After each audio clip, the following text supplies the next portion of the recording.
अस्सलाम वालेकुम स्टूडेंट्स, बिस्मिल्लाहिर्रहमानिर्रहीम। Our today's topic is English summary of story the day. तो ये जो इसकी उर्दू समरी मैंने आपको करवा दी थी, आज इंग्लिश समरी करेंगे। The day is a thought provoking story that throws light on the nature and psychology of human beings.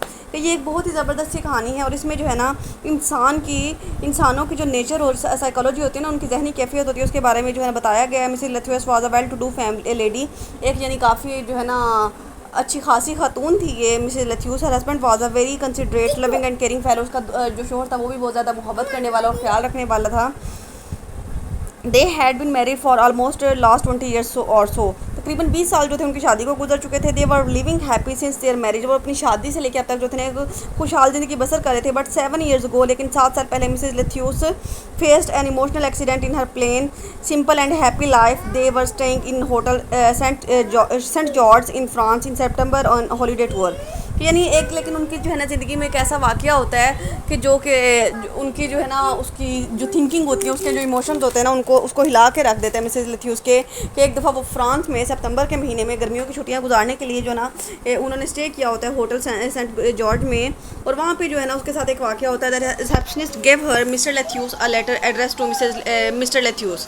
Mrs Latheus को जो ना वो वहाँ के जो रिसेप्शनिस्ट होती है ना होटल की, वो एक लेटर दे के जाती है कि ये आपने ना मिस्टर लथ्यूस को दे देने, उनके नाम पे आए। It was written by lady. एक लेटर जो था खातून ने लिखा था। That had been an orchestra singer, जो कि एक म्यूजिशियन होती है। ऑर्केस्ट्रा जो ना एक म्यूज़िक की एक टाइप है। Mrs Latheus thought that she must have been a young and beautiful girl. Mrs Latheus जो है ना खुद से ही सोचने लग जाती है कि ये लेटर जो है ना किसी बहुत ही खूबसूरत और जवान लड़की ने लिखा होगा। And the girl and her husband were in love with each other. उसको ये लगता है कि यानी वो इसका मेरे हस्बैंड का और इसका जो है ना लव अफेयर और दोनों एक दूसरे से मोहब्बत करते हैं। However Mrs Latheus at once tore the letter into pieces and decided that she would never let her dear husband know that she knew about his secret love affair with the orchestra singer. अब वो क्या करती है Mrs Latheus को उस letter को जो है टुकड़े टुकड़े करके फाड़ देती है और ये सोचती है कि वो कभी भी इस वाक़े के बारे में जो है ना अपने शोहर को जो है नहीं बताएगी कि उसे जो है ना उसके जो सीक्रेट लव अफेयर के बारे में पता चल चुका है।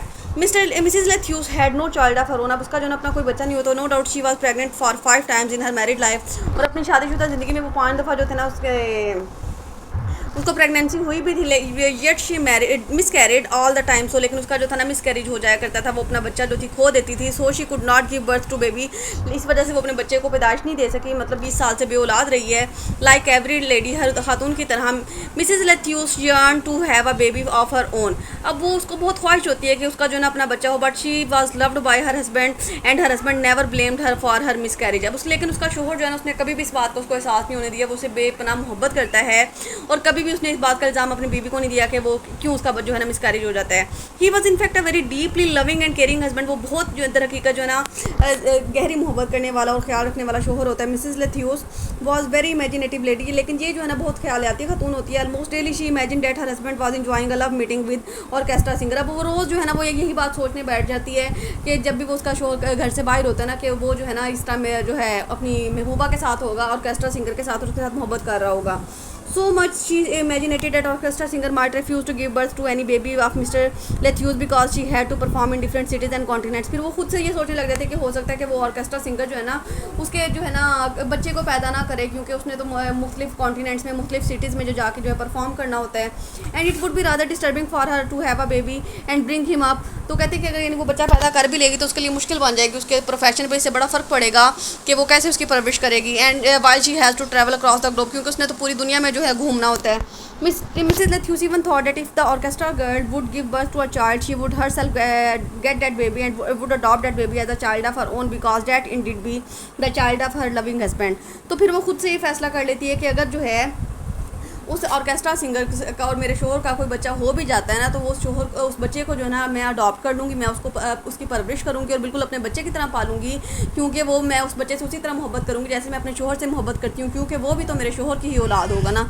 ये उसकी थिंकिंग्स होती हैं जो खुद से जो है ना वो यानी जो है अपने जहन में सोच रही होती है, प्लान कर रही होती है और जो है ना खुद से ही जो है ना उसके जवाब जो है निकाल रही होती है। ये इसकी इंग्लिश समरी थी। उम्मीद है आपको समझ आ गई होगी। टेक केयर, अल्लाह हाफ़िज़।